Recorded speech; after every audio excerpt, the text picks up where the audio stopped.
This month's theme, living in God's bounty.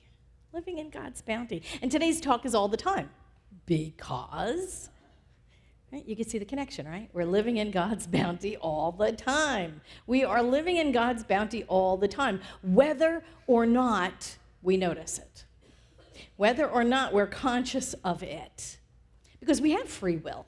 We're not little God automatons, right? We're not little robots of God. So we have free will. We are free to look at the positives or the negatives. We are free to look at all the good that surrounds us or all the challenges we have. We are free to choose to look at the good or the bad in our lives. So. Okay, so face it, like we could have gotten just laid off from our job, right? But we have a wonderful family around us, or we have a supportive relationship, or we have a house, or we have, people around us that love us. So finding another job doesn't sound so dire when we realize all the good that is already around us as we face a challenge, right, of getting another job, right? Or we can allow ourselves to become overwhelmed by the setbacks in our lives, by the negatives, and then we forget to look at what's going right, right? But there's a lot going right in our lives all the time. Highs and lows all the time. Good things and bad all the time. They accompany us throughout life. And we get to choose what we're going to focus on. We get to choose whether we're going to focus on the positives or the negatives. Cameron Strang said this: I used to think life was a series of hills and valleys. I was either in a good time or in a hard time, but that's wrong. Life is actually more like a railroad track where good and bad coexist side by side all the time. All the time. The highs and lows are there all the time, are they not? Right? There are things in your life that could be better. There are things in your life that are great. They coexist side by side all the time. We can choose to be sad about what we don't have or what we haven't achieved yet, or we can celebrate how good life already is and how much we have. We're always at choice. We're always at that choice. There is no reward and punishment in this universe. There is only reflection. The universe is not happening to you, it is responding to you. So it would be in our best interest, would it not, to be resonating in what's going right.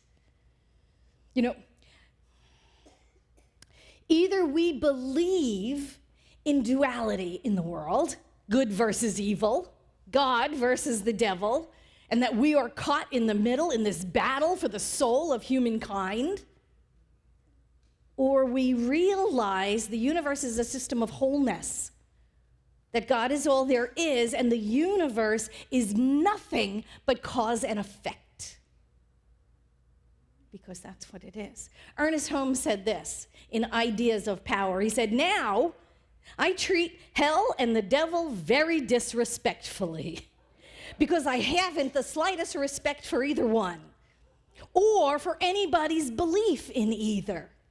It's all bunk. His words. Now he goes on to say this: when I lost hell, I lost the greatest asset I had. There is nowhere to send people who disagree with me. I feel him on that point. I miss it more than any one of my infantile possessions, but I could not carry it into adulthood. That place has cooled off years ago. There is no hell, there is no devil. The only heaven and hell you will ever experience is in your consciousness. We torture ourselves with fear thoughts, and we pleasure ourselves with faith thoughts. And that's all we do. That's all we can do. The stories we tell ourselves and the stories we tell about ourselves are the affirmations we're declaring about our lives. Now, I've been doing a lot of reading to prepare for this talk. A lot of reading. And much of this research centers around the idea that we become what we dwell in. Do you read that? Do you read that a lot? We become what we dwell in. Positive or negative. Life is hard, life is grand, right? The idea that we retell the same stories about ourselves over and over and over, we actually get stuck in our own narrative. We become that which we tell ourselves. And then we keep recreating those events in the outer world, in the world of conditions, over and over and over again with monotonous regularity, as Ernest Holmes said. Julie Beck said this. She said, perhaps the facts of someone's life, presented end to end, wouldn't resemble a narrative to the outside observer. The way people choose to tell stories of their lives to others, and crucially to themselves, almost always does have a narrative arc. In telling the story of how you became who you are, or who you are on your way to becoming, the story itself becomes part of who you are. But here's the thing. Much of that research that I did, and much of the research that I read about shows, or actually doesn't show, more likely, doesn't show that the false belief already exists in us for it to outpicture in our lives over and over again. We tend to see patterns out there in the world, and we draw conclusions from the outer when everything is coming from within. Which means the false belief, the pattern we are identifying out there originally comes from within. And we project it, and it reflects back onto us, right? The universe can only reflect back. So it's like, oh man, I always get into relationships with men who are aloof and cold and detached. This is the third guy I've dated so far who is this distant, right? So she sees the pattern out there, but has not yet put it together that it comes from in here. She's running around like a lighthouse, attracting all the same types of men because of the inner belief that she already has that is screaming, send me your distant, you're poor, you're aloof. I must learn from them, right? She's already got that belief. So now one of two things can happen. She can awaken to that false belief, and she can transcend it, can she not? Through affirmative prayer, through meditation, through affirmations, through visioning, through support of spiritual community. She can create new neural pathways based on new beliefs, new thoughts, new affirmations. She can create those new neural pathways in her brain, and new things will happen as a result. A change of course in the outer will result. She can do that, or she sees the pattern out there and believes she is at the effect of it. My life stinks. Why are all these things always happening to me, right? And she continues to create the pattern over and over with what? Monotonous regularity, as Ernest Holmes said. Which rail of the train track is she going to focus on? Ernest Holmes said this. He said, we cannot go back to our past and relive it. We cannot make adjustments in the past. We have to make them in the present. It is not going to do us any good to sit around and cry over the past and bemoan our fate, because in the very day that we are living, we're creating our tomorrows, which will become monotonous repetitions of our yesterdays. If we don't change today what we're thinking about, then tomorrow is going to be a repeat of yesterday, yes? The story itself becomes a narrative. And then she says, this always happens to me. How many friends do you have that say that? This always happens to me. Oh, I think, Rita, I think you're living with one, are you not? That was a great intro, wasn't it? Okay, so the story itself becomes the narrative. This always happens to me. Okay? In one way, her story becomes a story of redemption. It becomes a story of healing and change and growth. In the other, it is condemnation. It's hell. It's the victim. At effect. She is at the effect of the world. And bear in mind, in all of this, the stuff that they didn't talk about in all this research, is that there is a subtext at work here as well. The story that she doesn't tell anyone, right? Because we have those also. The story that lives within us that she doesn't tell anyone. Not the redemption story, not the victim story, but the story that lives way down in here. The story that you don't say out loud to anyone at all, the story that holds us back. Our own personal story of limitation.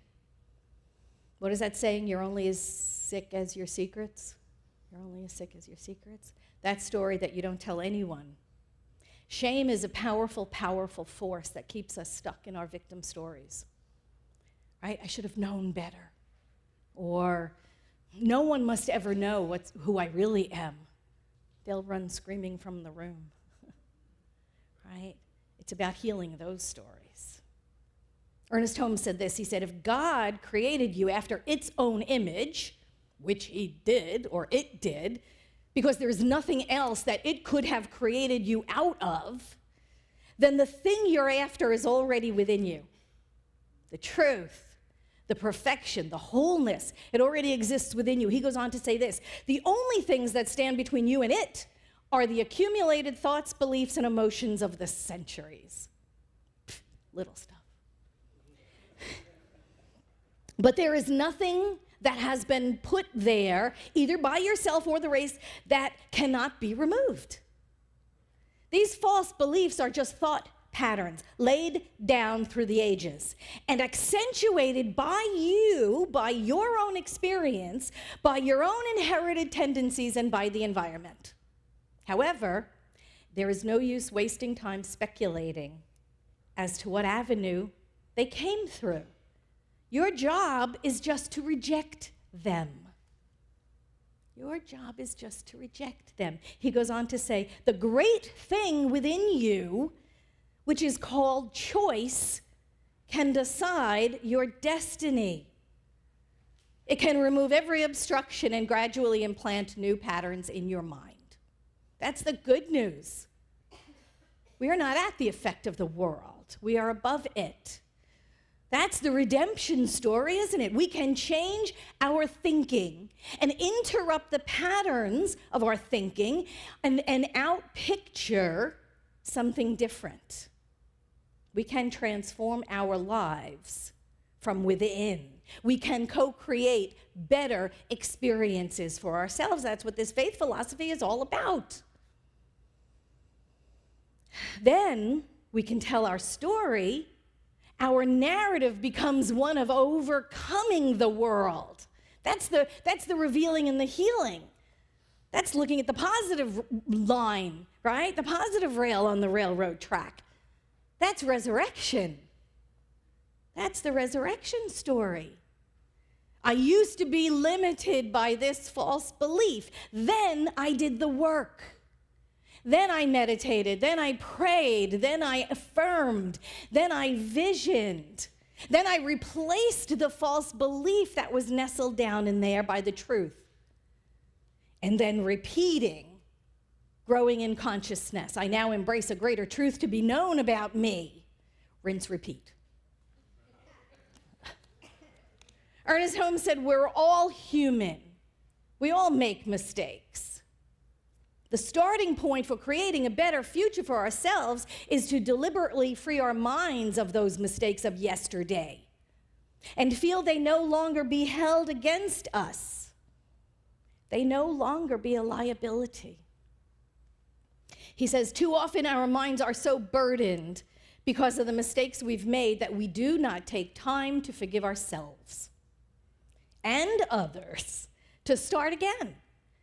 And so it is wise for us to review our past, to try to find out what we may have been thinking to create this burden in our own minds, and to replace it with a new thought. That's what this faith philosophy is all about.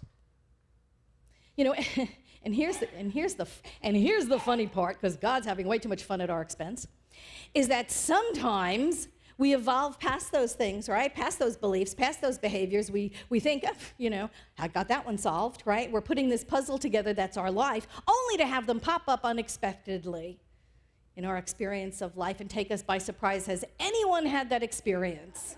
I thought I had that handled, oh God, and now it's right in my face all over again. I thought I had that resolved. I thought I resolved that blockage, or I thought I resolved that issue, and here it is again. The same old false belief popping up and hitting me in the face. Ernest Holmes called it the second crop. The second crop. You are planting seeds. You're making a new life. You have new beliefs. You're doing your prayer. Things are working fine. You're manifesting like crazy. Princes, palaces, and parking places, right? That's the honeymoon phase. And then stuff goes deeper, and then you start hitting up against your own resistance, and then up pops something you think you had resolved years ago. We do our work. We are spiritually unfolding. We're walking our path happily, yay, through the forest of enlightenment. We get whacked upside the head by the branch of the hidden false belief tree. That's really what happens. Man, happened to me a couple of weeks ago. It's not fun, I gotta tell you. Something I thought was handled years ago popped up and hit me. My need to be right. Anybody else have that? I need to be right. My need to make certain things happen certain ways because I think that's the way they ought to happen because, I know best what should happen in any situation. That's called ego, by the way, edging God out. Whenever you think you know best, just ego, edging God out. That's what it means. Holy moly. So there I am thinking, I should be in charge of this condition because, I'm right. Righteous indignation. I will handle this. Haven't been hit by that particular branch for quite some time. And man, did I get a smackdown. I got to tell you. One time, years and years ago, when I knew everything, for real, I was working at a job, and I was holding that particular branch, actually.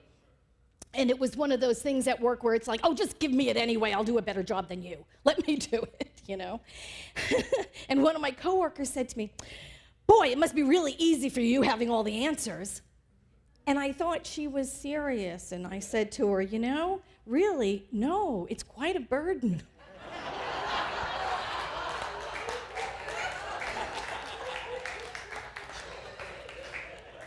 I thought she was going to hit me. Oh my God. Anyway, here's the good news. The good news is those whacks from the wisdom tree point us to where we've gone unconscious. That's the whole point of the negative rail. That's the whole point of the negative rail that accompanies us through life.